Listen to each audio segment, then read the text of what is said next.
How to configure allow lists for Simons-Voss hardware. First thing you need to do is you need to go to the access control section of your Morphium platform, where you'll see the allow list tab in the top header.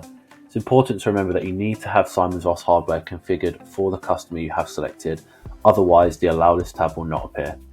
Click on the allow list tab and click on the plus next to the customer to add a new allow list.